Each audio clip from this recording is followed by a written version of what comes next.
is known for as another founder of the field of geometry analysis. And he has done so many important works and very influential in the field. And he has collected many honors and prizes, of course, including the Wolf Prize and many others. So today he is going to tell us about minimal surface in geometry and the general relativities. Well, thank you for the introduction, Pengfei, and it's my honor to to speak at the conference. I wasn't quite sure what style of talk to give here, but I decided to attempt to give a survey of some of the advances that have been made since the first Fields Medal, which was actually awarded. There were two first Fields Medals, but one of them was in for solving what's called the Plateau problem, the existence of surfaces of least area spanning a curve. And I want to talk about sort of developments that arose from that. And in particular, there are really too many to talk about. So I'm going to focus on areas that I've been interested in throughout my career, which have to do in particular with Riemannian geometry and general relativity. And so I'm first going to do some introductory work, just discussing volume and mean curvature. And then in the second part, I'll introduce the Plateau problem and the various generalized versions which are used in the theory. And then in part three, I'm going to talk about applications of minimal hypersurface. So that is codimension 1 in curved manifolds. And then in part four, I'll talk a bit about higher codimension. Actually, Yao mentioned a little bit about some aspects of the higher codimension case, the calibrations. And so, let me begin with just the basic notions. So if I take a curve or a higher dimensional submanifold of a Riemannian manifold, then I can define, if it's k-dimensional, k-dimensional, I can define its k-dimensional volume. And then if I consider deformations of the submanifold, so my submanifold here is called sigma, k-dimensional. X is a vector field, so sigma sits in some big Euclidean space or Riemannian manifold. Then if I consider taking a vector field and moving X along the flow of that vector field, or really along any family of diffeomorphisms which is tangent to the vector field, then there's a basic formula. It's called the first variation formula, and it measures how the volume changes when you do that deformation. And in the simplest setting, if we take a vector field that's normal, orthogonal to sigma, then that formula is just involves what's called the mean curvature. It's the component of the mean curvature in the direction of X, and then times the volume. So the logarithmic rate of change of the volume is given by the minus the mean curvature. The mean curvature is the trace of the second fundamental form. So the second fundamental form you can think of as you take a vector tangent to the submanifold. You can consider a curve which is tangent to that vector field, and then the normal component of the curvature of that curve is actually independent of the curve that you choose tangentially, and that quantity is the diagonal entry, SVV, of the second fundamental form. So generally, the second fundamental form is a quadratic, a symmetric 0-2 tensor with values in the normal bundle. Okay, so in particular, we see that the volume of a submanifold is stationary for all deformations, if and only if, for all compactly supported deformations, if and only if the mean curvature is 0, so it vanishes. And so such a submanifold is called minimal. And it's important for my talk that minimal is not the same as volume minimizing. So just as for functions in calculus, you can have critical points which are not minima or even local minima. And so that occurs very often for minimal submanifolds. Okay, and so let me discuss some examples. Actually, there's a library of examples of minimal surfaces which was created by Matthias Weber at Indiana University. So you can find lots of pictures. So two of the most classical ones. This one is called the catenoid. It's a minimal surface of revolution, and it was discovered by Euler in 1744. And so it's the unique minimal surface up to dilation, which is the surface of revolution in R3. And then another one discovered a bit later by Euler was the helicoid. So the helicoid is another minimal surface that has quite a lot of symmetry, but it's actually ruled by lines, and you can think of it as gotten by rotating a line as you move at a constant speed along an axis. And so the helicoid is commonly seen in gardens. The garden, you hang it up, and when the wind blows, it spins, right? So that's the helicoid.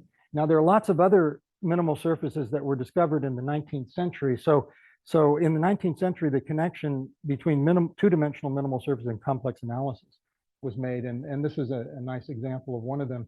It's by H.A. Schwartz, and this is a triply periodic surface. So you can think of it as a minimal surface in a torus, 3 torus, if you like. And so there are many, many more. I don't want to spend the whole time showing pictures, but in more recent times, in the 1980s, there were constructed new examples which are asymptotically nice at infinity. So this example was discovered using complex analytic means also by a Brazilian mathematician, Costa, and it was shown to be embedded by Hoffman and Meeks in the 80s. And so this has the property that it's a complete surface, and the upper end looks like the catenoid. It's asymptotic to a catenoid, similarly the lower end, and the middle end is asymptotically flat. So the surface really looks like 3 planes that are sort of regularized in this way, and it's a minimal surface.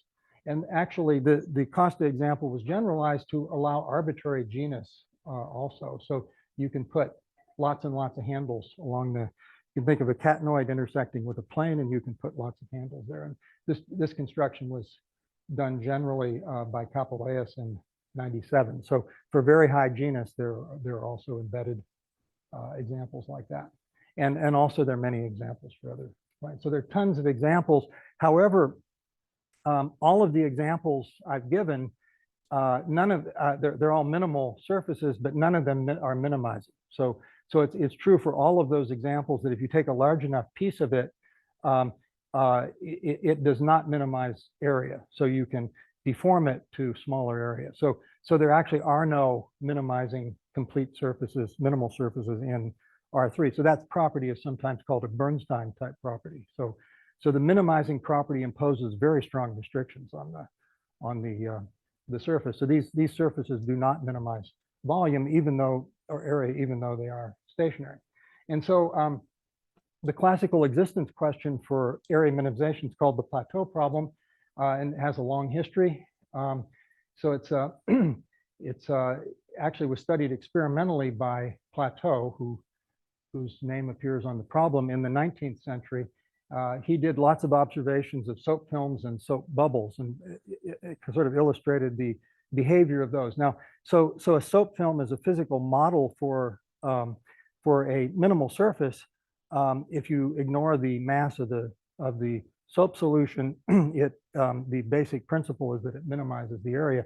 The thing about soap films, though, is you would never see any of the examples I gave, at least not the entire examples using soap films, because the soap films are always at least locally minimizing, so they're stable solutions. And so those examples generally, the ones I showed there, are unstable.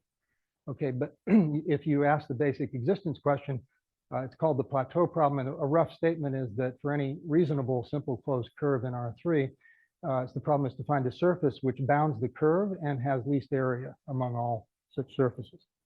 Okay, and so that problem was actually formulated by Lagrange in 1760, who was one of the founders of the calculus of variations. And so as formulated, it's not really well posed, because you have to specify which types of surfaces you might consider. For example, do we allow our surfaces to be non-orientable? Do we allow them to have arbitrary genus, arbitrary topology? Do we allow singularities in the surface? And so, so there's a question: if we consider very general surfaces, what does it mean for the surface to bound, have the curve as a boundary? Okay, and so here's a picture of a soap film, the solution of the Plateau problem for a rather simple boundary curve. So this is dipped in a soap solution. So that would be an area minimizer for the given curve in R3. Okay, and so it's also important in geometry to consider generalizations of the Plateau problem. So in particular, to higher dimensions and codimensions. And so we can formulate what I'm calling the generalized Plateau problem given any k-1 dimensional boundary. So assume it's the boundary of a k-dimensional submanifold. Then you want to find a submanifold of least volume among all manifolds that bound it. There's another important existence problem for, well, you can formulate it in various ways, but the one that turns out to be successful is the problem in homology. So you can consider a cycle that is a k cycle in an n-dimensional manifold, and so by that I mean an integral cycle. So it's a closed oriented submanifold, but it may be singular. So it's just the image of under a map of locally of a smooth map of a k-dimensional manifold. And then there's an equivalence notion. So two cycles are equivalent if they're homologous. So being homologous means that there's a k+1 dimensional oriented submanifold B, so that the boundary of B is the difference of those two. So it's oriented, so we can so minus sigma simply represents sigma with the opposite orientation. Okay, and so then you can pose also the problem of minimization in homology. So given a k cycle sigma naught, you want to find a k cycle which is homologous to sigma naught of least volume. And so a picture of that is if you consider a torus that is the boundary of this donut, and you consider a curve that goes once around the handle with some orientation, then that represents a one cycle, and then you would hope to minimize among one cycles which are homologous to that. So in this case, for this particular example, homology is the same as homotopy, but the difference is very important in general situations. So that's a formulation of the Plateau problem, which also can be solved. And so the solvability of the problem. So the Fields Medal in 1936 was awarded to Jesse Douglas, who solved the problem for disk-type surfaces in Rn. So in other words, given a boundary curve, which is actually Douglas allowed very general curves, but given the simplest case would be given a smooth embedded curve in Rn, the problem, the class of surfaces Douglas considered were those that are simply connected. So they're disk-type surfaces and whose boundary the curve. They're actually maps of the disk into Rn. And then he showed, he gave a method for constructing a minimizer for the area for such maps. And so, and there were many extensions to that work done in the decades after 1936. In particular, people considered surfaces with more general topology. So you could replace the disk by a disk with I don't think they really did the higher genus case, but they did planar domain. So you could replace the disk by some other planar domain, an annulus or a disk with other holes removed. And there was a lot of work on that. And then there's an important generalization of it to Riemannian manifolds, which actually is quite non-trivial, because the Douglas work uses harmonic theory. It uses harmonic maps into Rn. And so in particular, doing that for a manifold involved studying harmonic maps into a Riemannian manifold. And that problem is a nonlinear problem, whereas in Euclidean space, it's linear. So Mori in 1948 showed that you could produce minimizing harmonic maps, and then he used those to minimize the area to solve the Plateau problem, again, among disk-type surfaces spanning a curve in a Riemannian manifold. And so the methods that were used prior to 1950 or so were really reliant on the fact that the surface is two-dimensional. So they worked in higher codimension, but they were really for two-dimensional surfaces. And a framework for solving the plateau problem in higher dimensions.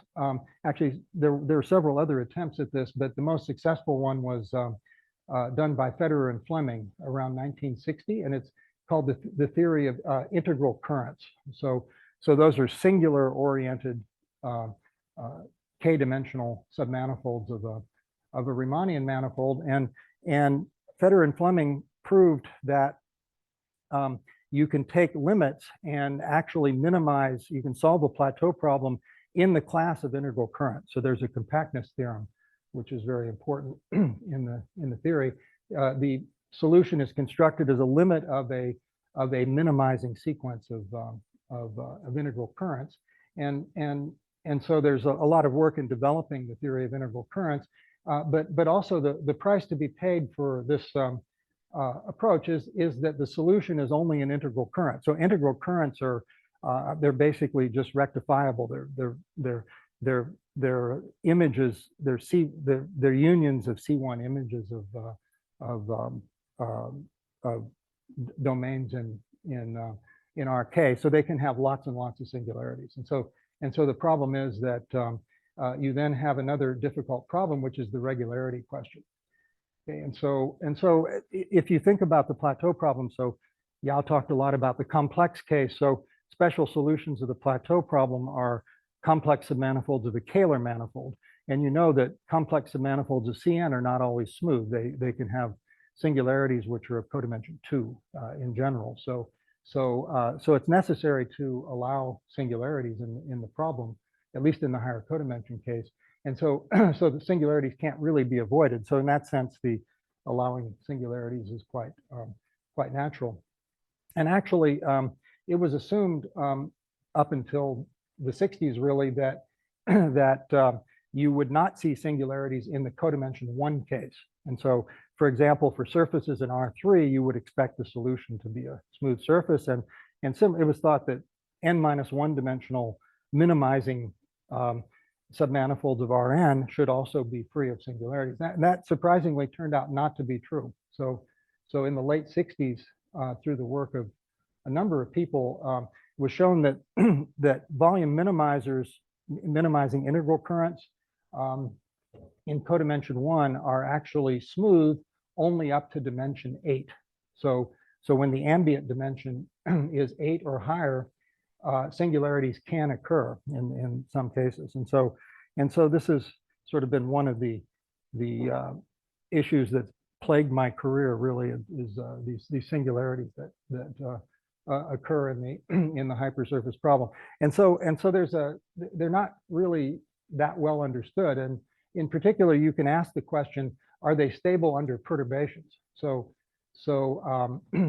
we know that in some cases you do get singularities for volume minimizers, but you could ask, suppose you perturb the data. So if we were solving the standard plateau problem, we could perturb the boundary a little bit. Or if we were doing the homology problem working in a manifold, we could perturb the metric a little. So the question is, if you perturb it, do the singularities remain, or do they disappear under small deformations? And so the answer to that is a little better understood than it was several years ago.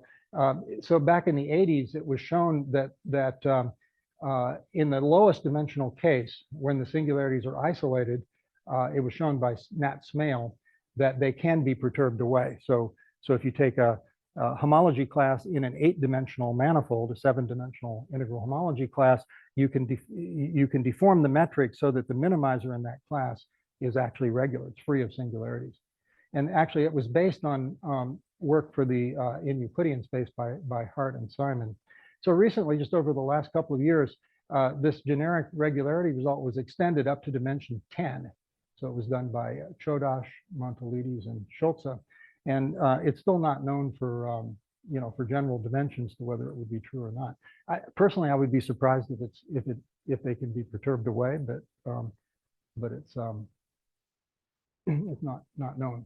Okay, and so let me mention, so one of the things about the regularity issues for minimizers is that the theorems very much use the fact that the submanifold minimizes volume. So the minimizing property is really essential in proving the smoothness or the regularity of the surfaces. And so for example, for hypersurfaces which are stationary, so that just means minimal zero mean curvature, the singular set could be quite large as far as we know. It's only known to be the regular set's only known to be open and dense. So the singular set conceivably could have positive k-dimensional measure in that case. So for example, there's an old problem I learned about when I was a graduate student. It's not known if an isolated singularity is removable for stationary surfaces in R3. And so the issue has to do with multiplicity. So the question is, could you find a surface in the 3-ball, a minimal surface which is smooth and embedded away from the origin, and which has a singularity at the origin, it has finite area. So it's really finite area makes it a stationary current. And so the sort of example that's hard to rule out is a case where you have two planes which are approach each other to very high order at the origin and which are connected by infinitely many necks. So this would be a surface of infinite Euler characteristic, but finite area, and its tangent plane at the origin is just a double plane. So it's a plane taken twice. So it's the multiplicity issue that makes this quite hard. So it's not very hard to show using classical methods that if the Euler characteristic were finite, in other words, if there were only if the topology of the surface is finite, then the singularity is removable. And so it actually extends smoothly across the origin. But in the general case, that's an unsolved problem. Now, on the other hand, if such a surface cannot minimize area, so the area minimization property would knock that out. It also can't be stable. So I wanted to mention another class which I worked on quite a lot, and that is there's an intermediate class of hypersurfaces which do have a good regularity theory. These are called stable. So these are, I'll talk more about it in Riemannian manifolds later, but these are hypersurfaces. They're stationary, so they're stationary integral currents, and they have non-negative second variation of volume under arbitrary perturbations. So in other words, instead of being absolutely minimizing, they're only minimizing up to second order. And so in low dimensions, Leon Simon, Yao, and I developed a theory for this. And in higher dimensions, Simon and I extended the theory. So we extended it to all dimensions.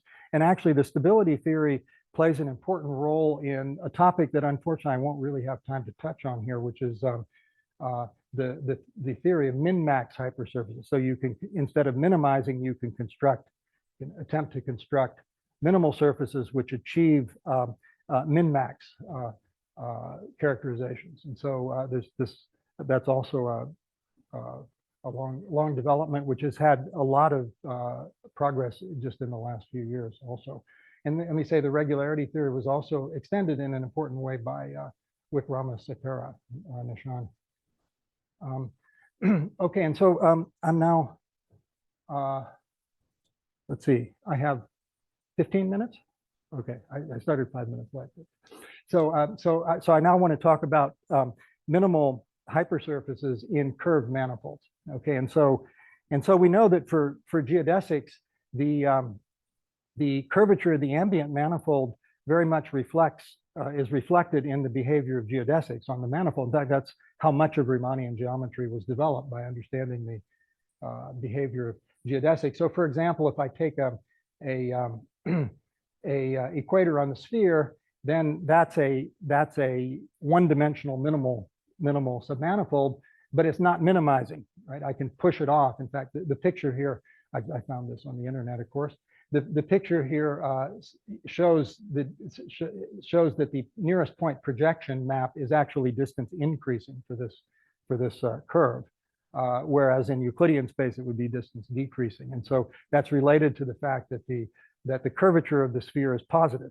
Positive curvature causes instability of geodesics, And so that's an important aspect, which is used in in studying Riemannian geometry. So the way we get information about Riemannian manifolds is to understand the behavior of geodesics, or what I am talking about is the higher dimensional version of that, which would be the minimal submanifolds. And so the way that the formula that relates those is called the second variation formula. So if we want to study how a critical point, whether a critical point is minimizing or not, of course, the first thing we do in calculus is to look at the second derivative. Okay, and so so if we consider a minimal submanifold, so its first derivative is 0 for the volume, and we consider a vector field which we use to deform the submanifold. Now, in the hypersurface case, it simplifies a lot, because if I assume at least that there's an everywhere defined unit normal field, which would be true for orientable hypersurfaces and orientable manifolds, then I can write the variation, a normal variation, as a function times the normal, the unit normal. And then the formula takes a relatively simple form. It's now the independent variable is just a function with compact support. This is just a Dirichlet integral taken on sigma, and then there's a zero order term in phi, which involves the square of the second fundamental form of the surface. So if the surface curves a lot, that tends to create instability. And then there's an ambient curvature term, the Ricci term. So if the ambient curvature is positive, that also creates instability. Those appear with a minus sign there. And so so the second non-negative second variation would mean this is non-negative for all compactly supported variations. And so at first glance, when you look at that, you say, well, the simplest choice for phi, if I had a closed hypersurface, would be phi equals 1. And we see that a closed minimal hypersurface would be unstable if the Ricci curvature of the ambient manifold is positive, so like the geodesic on the sphere. And if you combine that with the the existence theorem, you would conclude that a compact manifold with positive Ricci curvature would have vanishing n-1 dimensional integral homology. Well, okay, it's a theorem, but it's a very well-known theorem, which goes back to the 1940s, really. And it can also be obtained using geodesic theory or Hodge theory. So in fact, the original Buckner method was proving essentially this theorem for Hodge theory. Okay, and so, but on the other hand, it turns out there's another way to write the second variation formula for hypersurfaces, which makes it much more interesting and really allows very new directions. Namely, the Ricci term, the Ricci curvature term in the inequality can be replaced by a difference of scalar curvatures. So this is done using the Gauss equation. So generally, the Gauss equation expresses the difference between the curvature of the ambient manifold and the intrinsic curvature of the submanifold, and that the difference is measured by the second fundamental form. So, so using the Gauss equation, it's possible, and also the minimality, it's possible to rewrite the zero order term as 1/2 the square of the second fundamental form, and then the difference of the scalar curvatures. So those are the scalar curvatures of M and sigma.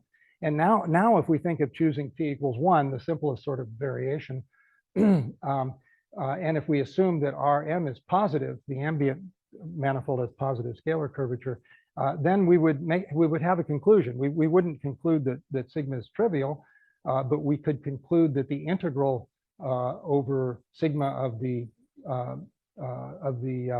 scalar curvature is positive. And on n equals 2, if n were 2, sorry, that should be n equals 3. So the sigma would be of dimension 2.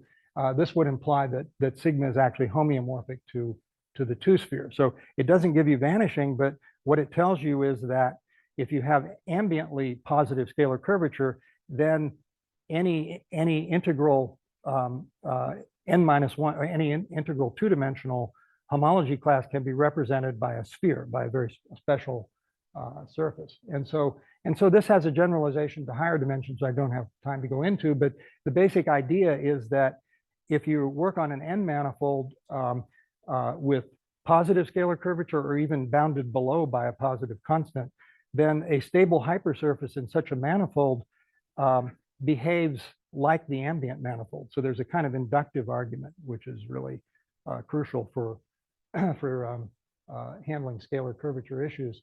And so let me just say the scalar curvature is particularly important in general relativity because the Einstein equations, remember, relate the space-time curvature, which is the curvature of a Lorentz manifold, to the matter fields. And there's an assumption so the matter fields can be quite general, but there's an assumption which is usually made, which is that they have positive or non-negative mass density. So that's just that's generally assumed in relativity, and all of the natural examples have that property. So using the Einstein equations, the positivity of the mass density translates into a curvature inequality. And so that curvature inequality is a little too complicated to describe generally, but on suitably chosen slices of M, it just reduces to non-negative scalar curvature. So the non-negative scalar curvature condition is very natural in relativity. And so using the theory of minimal hypersurfaces, Yao and I were able to answer a number of questions in general relativity concerning positivity of gravitational mass and existence of black holes. We also used the methods to prove strong limitations on the possible topologies which could occur for compact manifolds, Riemannian manifolds of positive scalar curvature. Let me say that this work is being pursued by many authors recently, and there's been a lot of progress in understanding, at least that last part, the behavior of manifolds of positive scalar curvature, in particular using these minimal hypersurface ideas. Let me mention another dramatic application of mean curvature flow, partly because it won a Nobel Prize. And so, but it doesn't really have to do with solving the Plateau problem, but it has to do with the effect of mean curvature in reducing volume deformation. And so this is the idea of a trap surface, or in this case, an outer trap surface. So outer trap means that this is a two-dimensional space-like surface in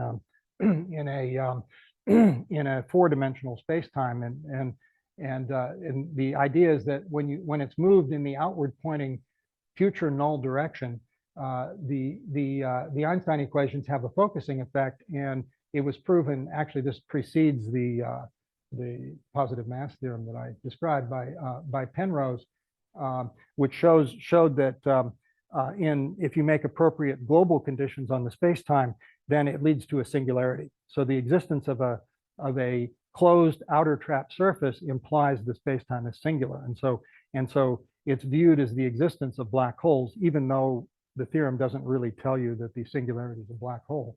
But nonetheless, black holes have become very prominent in physics, and in fact, Penrose shared the Nobel Prize in 2020 for the theorem. And so it fits very much into what we're saying, because so generally when you have a black hole space-time, there's a trapped region there, and the boundary of that is called the horizon, or sometimes called an apparent horizon. And the surface is behind that. If you take a sphere behind that region, then really that should be like a bubble. So behind the region, when you move the surfaces out, they get smaller. So roughly speaking, the idea is if you have something like a bubble in initial data, then that creates a singularity in the evolution of the Einstein equations. And so we can understand the relation between trapping and mean curvature. So we take our two-dimensional surface, and we assume that it's embedded in a three-dimensional. This is our two-dimensional sigma. We assume it's embedded in a three-dimensional hypersurface. So space-like hypersurfaces in relativity correspond to families of observers. So the unit time-like normal vector field is the world line of an observer in that family. It's moving at rest in the space-time, and so if we call that that normal E0, if we take a point here on sigma, we have E0, which is the time-like unit normal, the forward pointing, and then we have nu, which is the outward unit normal sigma in M.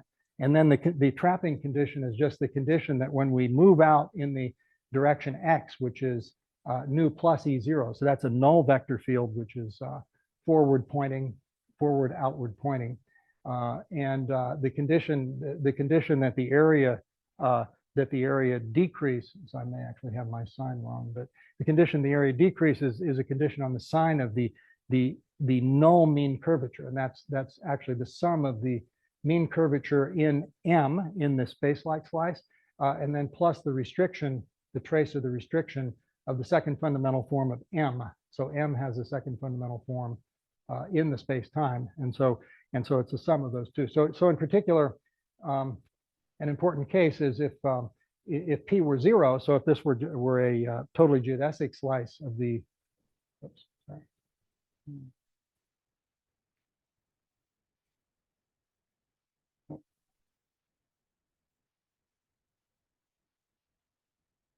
If P is 0, we're a totally geodesic slice, then the condition would just be that the mean curvature, that when you move the surface outward in M, the area decreases. And so that's what occurred in that picture that I drew there, in this picture.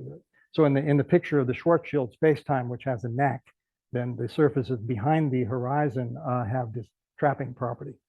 And so the Penrose theorem, so actually at the time of Penrose theorem, it wasn't known whether the singularity that occurred in the Schwarzschild spacetime was there because of the symmetry of the solution, right? And so Penrose gave a robust condition, which implies if you perturb that, you would certainly still have these trapped surfaces, and then you would also produce singularities there. So it really resolved an important issue in about the Einstein equations. Oh, okay, and so let me move to my last part. I have a few minutes left. So I want to talk now about a bit about higher codimension. So let me just say the existence and regularity theory for minimizers works in all dimension and codimension, but in higher codimension, the optimal regularity is Hausdorff dimension at most k-2. So as in the case of complex varieties, you can have real codimension 2 singularities. And let me just say the regularity theory is a deep result of Almgren from the 80s, which has recently been reworked and simplified by Camillo Dell'Ellis and Emmanuel Spadaro. So it's a difficult result. So the regularity theory for stable submanifolds that I talked about in codimension 1, I alluded to, as far as we know, has no analog in higher codimension. It's simply not possible, or not at least hasn't been resolved to understand how to use the stability of the submanifold to say anything about the regularity issues. Okay, and so let me give a reason why it's much harder. So in the higher codimension case, so sigma is a codimension bigger than 1. So if we take our variation V, which is a compactly supported normal vector field, then the Dirichlet integral term is still there, but it becomes not a Dirichlet integral of a function, but of a section of the normal bundle. So the normal bundle has a natural connection on it, and it has its own geometry. And so what that is the gradient in with respect to the normal connection of the variation.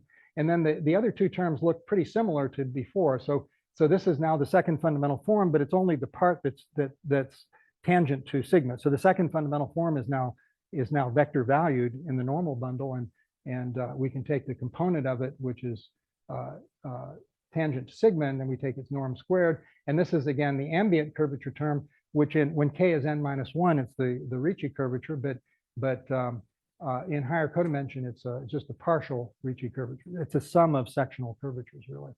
And so so that's what the formula looks like. It's, it looks pretty good, but the problem is that in the two extreme cases, when k is 1, that would be a geodesic, and k is n-1, the normal bundle is flat. And so we can find local normal vector fields which are parallel. And this really helps a lot in understanding how to use stability, and in particular the fact that that's not true for general k. makes that first term really difficult to control. Now, there is another case where there's some potential of success, and that is the case when k is 2. So in case k equals 2 and sigma is orientable, the induced metric and orientation define a complex structure on sigma. And so there's a natural complex version of the second variation. So you have to do some integrations by parts, but if you take a complex valued normal vector field, then you can write, actually it's the sum of the second variations of the real and the imaginary part can be written in terms of, this term now becomes a z bar derivative. So it's not the full gradient, it's the z bar derivative. And then that changes the integrations by parts, change the low order term. So this is only sort of half of the second fundamental form in the v direction. And this is a complex sectional curvature, it's called. So it's the sectional curvature in the complex plane spanned by dz, that's a tangent 1, 0 vector, and the normal vector v. And so this it's a real number, but it's called a complex sectional curvature. And so the nice thing about this form is that, again, it's true that because we're over a surface, we can always make this 0 locally. So we can find local holomorphic sections of the normal bundle. And I'm running out of time here, but let me just mention that in this higher codimension setting, there's an important existence theorem which replaces the